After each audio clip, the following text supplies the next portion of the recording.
Friends, welcome back. तो friends, अभी की लेटेस्ट न्यूज है इंडिया की यूएसए में ऐतिहासिक विजय। वाओ, देखिए क्या हुई है, मुझे नहीं पता। तो वीडियो शुरू करते हैं। वीडियो शुरू करने से पहले अगर आप चैनल पर नए हो और आपने अभी तक सब्सक्राइब नहीं किया है तो जल्दी से पहले सब्सक्राइब के बटन और बेल आइकन को क्लिक कर लो ताकि आपको हमारे सारे न्यू वीडियोस के नोटिफिकेशन मिल जाए जैसे हम अपलोड करें। अगर आपको वीडियो पसंद आता है प्लीज लाइक एंड शेयर। चलिए शुरू करते हैं। नमस्कार दोस्तों, स्वागत है आपका हिंदी नॉलेज शो में। तो दोस्तों, आज कुछ ऐसा हो गया है जिसको देखकर पूरा यूरोप हैरान है। तुर्की की लंका लगी पड़ी है, वही चीन तो गुस्से से फटा जा रहा है। और ऐसा हो भी क्यों ना, क्योंकि ये भारत के इतिहास की सबसे बड़ी जीत में से एक है। भारत ने एक ऐसा पलटवार कर दिया है जिसकी उम्मीद किसी को भी नहीं थी। वहीं चीन की मीडिया और चीन के जो मिलिट्री एक्सपर्ट थे वो तो खुशी से उछल रहे थे पिछले 1.5 सालों से। क्यों? क्योंकि उन्हें ये लग रहा था कि इस कारण की वजह से भारत और अमेरिका के बीच में दरार पड़ जाएंगी, दोनों अलग अलग हो जाएंगे और फिर इन दोनों को अलग अलग करके हराना बहुत आसान हो जाएगा। लेकिन चीन को शायद पता नहीं था कि भारत हार मानने वाले देशों में से नहीं है। भारत के राजनयिकों ने, हमारे डिप्लोमेट्स ने ऐसा जबरदस्त चक्रव्यूह रचा जिसके दम पर अमेरिका ने आज भारत के सामने घुटने टेक दिए हैं, भारत के सामने हार मान ली है, जिससे कि न सिर्फ चीन की उम्मीदों पर पानी फिर गया है बल्कि भारत की जो राजनयिक शक्ति है उसका लोहा दुनिया के सामने माना गया है। और मैं आपको इस वीडियो में ये पूरा मामला बहुत ही डिटेल से बताने जा रहा हूं, साथ ही ये भी बताऊंगा कि अब आगे क्या होगा। तो चलिए बिना टाइम वेस्ट के वीडियो को तुरंत शुरू करते हैं। तो दोस्तों, ये बात आप सभी लोग जानते हैं कि भारत ने अब से कुछ साल पहले रूस से S-400A डिफेंस सिस्टम खरीदे थे, जो उस समय दुनिया के सबसे ज्यादा बेहतरीन डिफेंस सिस्टम थे और आज भी वर्ल्ड क्लास डिफेंस सिस्टम की श्रेणी में आते हैं। वहीं भारत के अलावा 2 और देश हैं जिन्होंने S-400 रूस से खरीदे हैं। पहला है चीन, दूसरा है तुर्की। कई लोगों को गलतफहमी है कि चीन के पास S-400 नहीं है, लेकिन ऐसा नहीं है। चीन के पास S-400 मौजूद है, वो एक्टिव भी है। लेकिन अब होता क्या है कि अमेरिका रूसी हथियारों का बाजार खत्म करने के लिए एक नया प्रतिबंध लाता है जिसका नाम था काटसा। और इन प्रतिबंधों को लाया गया था रूसी हथियार मार्केट को तबाह करने के लिए, ताकि कोई भी देश रूसी हथियार ना खरीदे, रूस को इससे बेनिफिट ना हो। अब इन्हीं प्रतिबंधों के तहत सबसे पहले प्रतिबंध लगे चीन पर। चीन की जिन कंपनियों ने S-400 खरीद में अहम भूमिका निभाई थी चीन के लिए, उन सभी को बैन कर दिया गया, कठोर प्रतिबंध लगाए गए और उन्हें ऑलमोस्ट बर्बाद कर दिया गया। उसके बाद यही प्रतिबंध लागू किए गए तुर्की पर, तुर्की की भी कुछ बड़ी कंपनियों पर, इसके अलावा कई सैन्य अफसरों पर भी प्रतिबंध लागू किए गए। और काटसा लगने के बाद तुर्की के क्या हाल है आप सभी लोग जानते हैं। तुर्की की अर्थव्यवस्था बर्बाद होने की कगार पर है। तुर्की FATF की ग्रे लिस्ट में पाकिस्तान के साथ बैठा है। लेकिन एक देश यहां पर बचा हुआ था, भारत। भारत वो देश था अब तक जिसके ऊपर प्रतिबंध नहीं लगे थे और उसने S-400 जैसे बड़े हथियार रूस से खरीदे थे।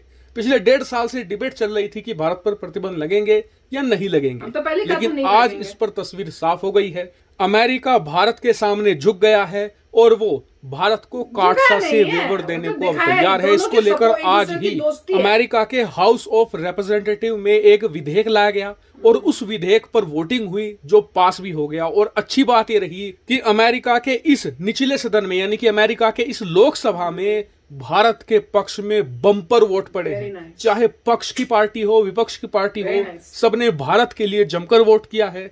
टोटल 435 सदस्य थे, जिनमें से 99 भारत के खिलाफ गए, लेकिन 330 ने भारत का साथ दिया है, यानी लगभग 2/3 मेजोरिटी के साथ यहां पर भारत के समर्थन वाला विधेयक पास हो गया है। अब इस विधेयक को भेजा जाएगा यहां पर सीनेट में, जिसके बाद ये अमेरिकी राष्ट्रपति के सामने जाएगा, जहां पर कहा जा रहा है कि जो बाइडेन इस पर साइन कर देंगे, जिसके बाद भारत को ऑफिशियल तौर पर काटसा से वेवर मिल जाएगा। वहीं इस विधेयक की जो लैंग्वेज थी ना, वो मैं आपको बताता हूं, आप मुझे कमेंट करके बताइएगा कि आपको ये पसंद आई या नहीं।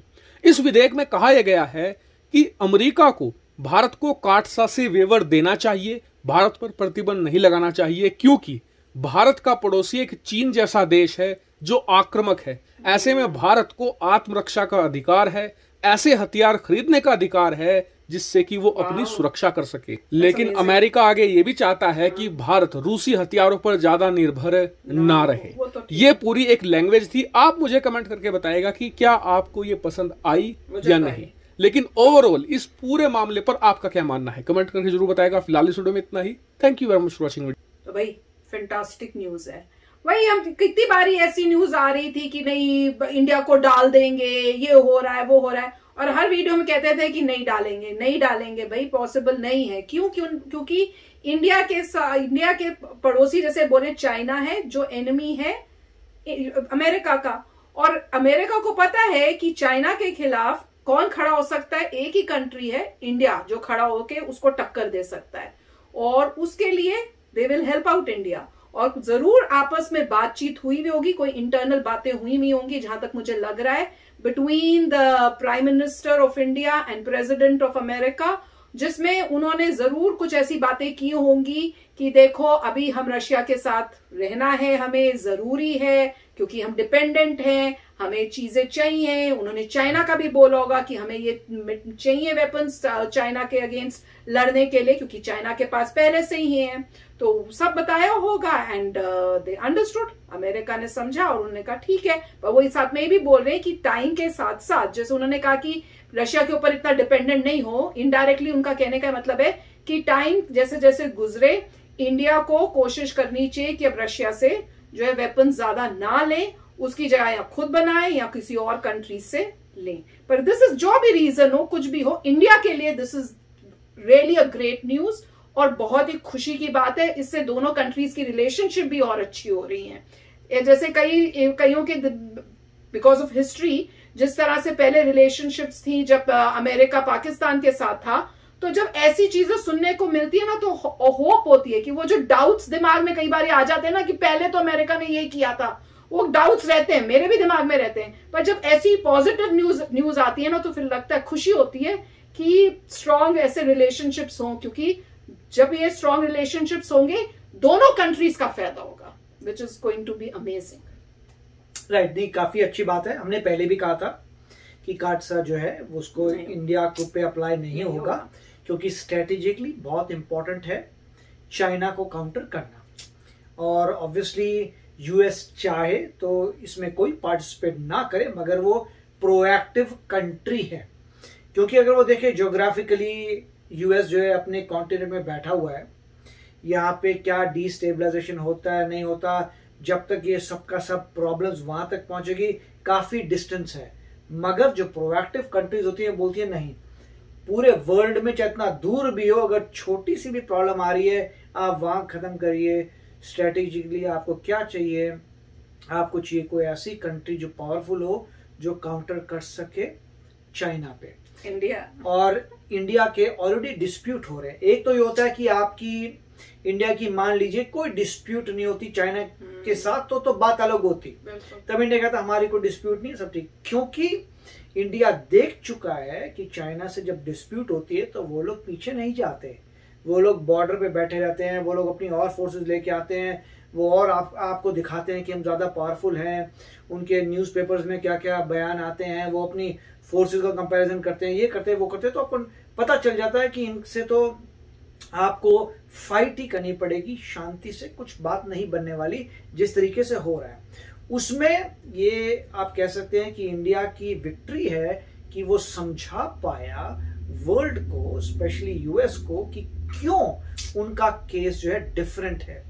वो कह रहे हैं अगर इंडिया पर ही रिस्ट्रिक्शन लगाते हो तो ग्लोबली तुम्हें क्या होगा, तुम्हें कुछ मिलना ही नहीं है, क्योंकि फिर चाइना ज्यादा पावरफुल हो जाएगा और सारा डिफीट कर देगा तुम्हारा पर्पस कि यहाँ पे कंट्रोल लेने का। बिल्कुल, तो काफी अच्छा वीडियो। यस, मजा ही आ गया। चलो चलते हैं, मिलेंगे नेक्स्ट वीडियो में बहुत ही जल्द। Till then take care and bye bye. तो अगर आप मेरे इस चैनल पे नए हो तो जल्दी से सब्सक्राइब के बटन को हिट करो और बेल आइकन को क्लिक करो, ताकि आपको मेरा जब नया वीडियो मैं लगाऊं आपको उसके बारे में जल्दी से पता चल जाए।